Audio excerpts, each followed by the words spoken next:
오늘을 살아가는 묵상 시간입니다. 오늘 본문 말씀 에스겔서 14장 1절부터 3절입니다. 이스라엘 장로 두어 사람이 나와 내 앞에 앉으니 여호와의 말씀이 내게 임하여 가라사대 인자야, 이 사람들이 자기 우상을 마음에 들이며 죄악에 거치는 것을 자기 앞에 두었으니 그들이 내게 묻기를 내가 조금인들 용납하랴. 우리는 예수 믿는 것이 참 쉽다고 생각하기 쉽습니다. 왜냐하면 예수 믿는데 우리가 돌을 닦는 것처럼 많은 고생이나 훈련이 필요한 것도 아니고 또 오랜 시간 어려운 그 경전을 공부해서 도를 통하는 것도 아니잖아요. 우리는 단지 예수님을 믿고 하나님을 믿기만 하면 됩니다. 그러면 하나님은 우리를 사랑하시고 많은 복을 내려주시니까 얼마나 예수 믿는 것이 쉽고 가치가 있습니까? 그러나 우리가 조금 더 신앙생활을 제대로 해보면 우리가 예수 믿는 것이 결코 쉬운 것이 아니라는 것을 알게 됩니다. 즉 우리가 예수를 믿고 하나님을 믿으면 하나님께서 우리를 사랑하시고 많은 복을 내려주시는 것은 사실입니다. 그러나 우리에게도 그 책임이 있습니다. 그것은 오직 하나님이 주시는 것으로만 만족해하고 결코 세상의 죄를 사랑해서는 안 된다는 책임입니다. 오늘 본문 속에 보면 이 이스라엘 장로 두어 사람이 에스겔을 찾아와서 무엇인가 문의하기 위해 앉아 있습니다.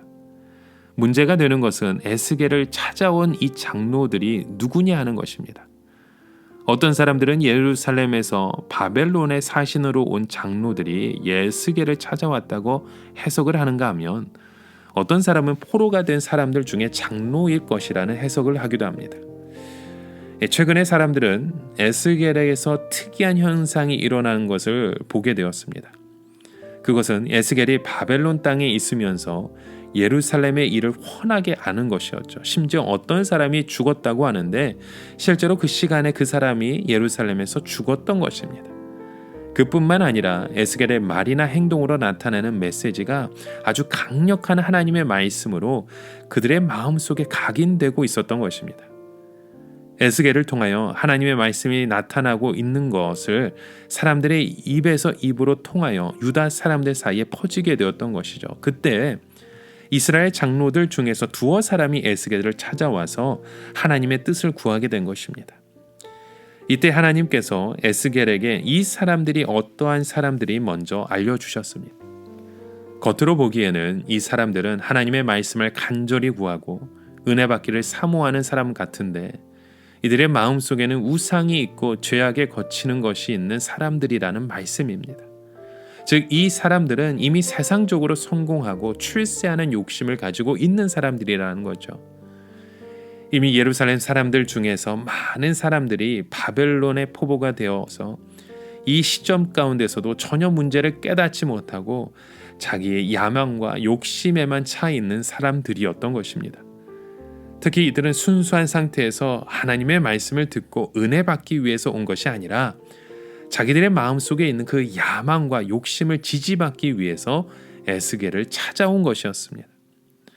이것은 번지수가 잘못되어도 한참 잘못되어 것이죠.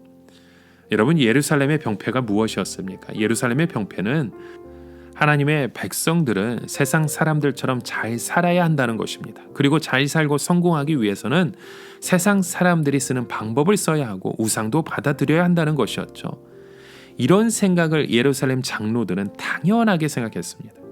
즉 하나님의 백성들은 이 세상에서 복을 받고 잘 살아야 하고 세상 사람들처럼 다 성공해야 한다는 것입니다. 단지 하나님에 대한 신앙만 버리지 않는 이상 우상을 받아들이는 것도 상관이 없다고 생각했던 것입니다. 거기에 비하여 하나님께서 요구하시는 것은 오직 하나님만을 의지해야 하고 하나님만이 주시는 것으로 만족해야 하는 것이었습니다. 지금 에스겔을 찾아온 장로들이 예루살렘에서 온 사신이었는지 아니면 바벨론에 포로되어 온 사람들 중에 장로들인지는 알 수 없지만 이들은 옛날 예루살렘 사람들이 가지고 있던 생각을 그대로 가지고 있었습니다. 이것은 오늘 우리가 갖고 있는, 우리가 크리스찬이라고 말하는 우리의 삶의 갈등이기도 합니다. 오늘날 교회도 성도들도 세상에서 성공을 아주 중요하게 생각합니다. 그런데 거기서 한 걸음 더 나아가서 예수 믿는 신앙만 버리지 않는다면 어떤 방법을 쓰더라도 성공하기만 하면 된다고, 하나님이 주시는 축복이라고 믿는 사람들이 많다는 것이죠. 거기에 비해서 아주 성경적인 사상을 가진 사람들은 하나님만 믿고 거룩한 삶을 살며 끝까지 하나님의 은혜만을 기다려야 한다고 생각합니다. 여러분, 하나님은 어느 편을 지지하겠습니까? 당연히 후자의 편이죠. 하나님을 믿는 것으로는 충분하지 않고 끝까지 신앙적인 방법으로 하나님의 복을 받아야 한다고 생각하는 사람들은 하나님은 축복하십니다.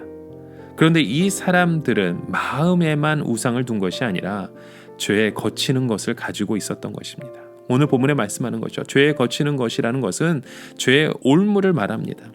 이 세상의 성공이나 쾌락이나 즐거움은 모두 다 올무를 가지고 있기에 한번 걸려들면 거기서 쉽게 빠져나올 수가 없습니다. 여러분, 우리가 물고기를 잡을 때 물속에 들여워진 그 낚시의 미끼를 보면 물고기 입장에서 얼마나 먹고 싶은 것이겠습니까? 지렁이 같은 것들이 달려서 꿈틀거릴 때 그야말로 한 입에 삼키고 싶을 것입니다. 그러나 그 지렁이 속에 한번 삼키면 절대로 빠지지 않는 날카로운 낚시 바늘이라는 것이 감춰져 있습니다. 우리 인간의 몸이나 감정이라는 것도 너무나게 복잡하게 만들어져 있어서 한번 세상적인 성공이나 즐거움에 빠지면 거기에 쉽게 빠져나오지 못하게 됩니다. 그 안에 죄악에 거치는 것들이 있기 때문이라는 것이죠. 그래서 우리가 이 세상에 살아가는 것은 마치 덫과 올무가 깔려있는 숲속을 걸어가는 것과 마찬가지입니다. 자칫 발을 잘못 디디면 올무에 걸려서 신세를 망치게 되어 있습니다. 그런데도 우리의 마음속에 모두 다 죄악들을 좋아하는 마음이 있다는 것입니다. 그래서 자기도 모르게 죄를 향하여 가는 우리의 모습을 봅니다. 이때 죄에 빠지지 않는 방법이 있다면 바로 하나님의 말씀을 듣는 것밖에 없습니다. 그러면 눈에 보이지 않는 하나님의 그 은혜가 올무로 가지 못하도록 우리를 막아줍니다. 그리고 이미 붙들려 있는 올무가 있으면 우리를 끊어주게 합니다. 그러므로 오늘도 우리는 그 말씀에 목숨을 걸어야 하는 것입니다. 여러분, 우리가 우리의 삶 가운데 붙들고 있는 것이 무엇입니까? 오늘 살아가며 다시 한번 하나님의 말씀을 묵상하고 새기시길 바랍니다. 우리가 그렇게 붙들고 있는 것이 무엇인지, 이 세상 속에 그 낚싯바늘에 걸려있는 미끼처럼 그 좋은 것을 사모했기 때문에 그렇게 걸려있는, 세상에 걸려있고 나의 욕심에 걸려있는 우리의 모습은 없는지 다시 한번 우리의 모습을 돌아보며 주님 앞에 다시금 깨어있는 하나님의 자녀 되시길 주님의 이름으로 간절히 축원합니다. 함께 기도합니다. 하나님, 이 세상 가운데 걷혀있는, 또 세상에 꽂혀있는, 세상에 박혀있는 우리의 마음들, 아버지, 그 죄의 우상 속에 빠져있는 우리의 마음을 다시금 이제는 내려놓기 원합니다. 하나님의 말씀 안에, 그 말씀 안에 주님을 바라볼 수 있는 그 믿음의 눈이 열려, 영안의 눈이 열려 이 세상의 미끼 속에 빠져있는 우리가 아니라 오직 주의 말씀에만 붙들려 있는 하나님의 자녀 되게 하여 주시옵소서. 예수 그리스도의 이름으로 간절히 기도드립니다. 아멘.